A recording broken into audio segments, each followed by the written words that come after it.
আজকের ভ্লগটা অনেক বেশি স্পেশাল। আজকে আপনাদের সাথে ইউনিক মজার একটা নাস্তার রেসিপি শেয়ার করব।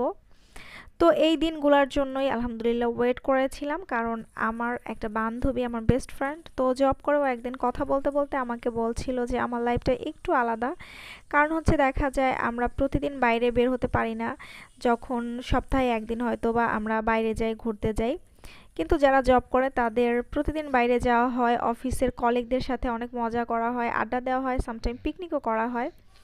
তো আমি বললাম যে আমি যেহেতু জব করছি না, যখন ফারাজকে স্কুলে দিব তখন আমার নতুন একটা লাইফ শুরু হবে, নতুন রুটিন শুরু হবে। তো সেরকমটাই হয়েছে। ফাইনালি আলহামদুলিল্লাহ ফারাজকে স্কুলে দিয়ে কিন্তু সুন্দর একটা জীবন যাচ্ছে, নতুন রুটিন। ফারাজের সাথে সাথে আমারও অনেক কিন্তু নতুন বন্ধু হয়েছে। আর প্রতিদিনই বাইরে বের হওয়া হচ্ছে, আসলে খুবই ভালো লাগে এই দিনগুলা। একটু বাইরে বের হলে মনটাও ভালো লাগে। তো কথা বলতে বলতে আমার কিন্তু মোটামুটি দুপুরের রান্না শেষ, আর আমি সালাদ খেতে খুবই লাইক করি। আর এই সালাদের রেসিপিটা আমি আমার হাজব্যান্ডের কাছ থেকে শিখেছি, খুবই মজার হয়। এখানে আমি আর ফারাজের জন্য খাবারটা নিয়ে নিলাম দুপুরের। তো খুব সুন্দর একটা রুটিন যাচ্ছে, যেটা বলছিলাম, একদম সব কিছু যদি রুটিন মোতাবেক করা যায় জীবনটা খুব সুন্দরভাবে চলে। ছাদে চলে আসছি, মানে সব সময় আসা হয় না, ইদানিং একটু বিজি থাকি। হ্যাঁ বলো। বলো তো, এটা কি গাছ?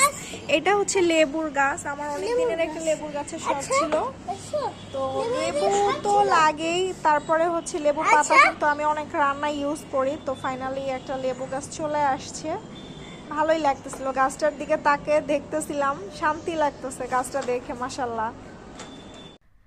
ছোট্ট ফারাজের বিকেল হলেই কিন্তু ছোট ছোট খিদা পেয়ে যায়, আর ফারাজ কিন্তু ডিফারেন্ট ডিফারেন্ট খাবার খেতে খুবই লাইক করে, আর একটু ঝাল টাইপের খাবার খেতে বিকালে অনেক পছন্দ করে।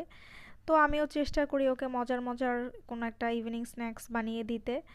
তো আজকে কিছুই ছিল না, তো হঠাৎ করে মনে হলো এরকম রুটি আমি বানিয়ে ফ্রিজে রেখে দেই। আর কাবাবও বানানো ছিল ফ্রিজে, সব কিছু ভেজে একটা ডিম দিয়ে হেলদি একটা নাস্তা করে দিলাম। এরকম খেতে কিন্তু খুবই মজার হয়েছিল, সাথে একটু চিজও দিয়েছিলাম। তো ফারাজের বিকেলের নাস্তা রেডি, আর ফারাজ খেয়ে কিন্তু আলহামদুলিল্লাহ বলেছিল যে আম্মু অনেক মজা হয়েছে, আপনারাও ট্রাই করতে পারেন। তো কথা বলতে বলতে মাগরিবের আজান দিয়ে দিল, নামাজটাও পড়ে নিলাম। তারপরে ফারাজকে পড়তে বসানোর টাইম, চেষ্টা করি মাগরিবের নামাজের পরেই ফারাজকে পড়তে বসানোর।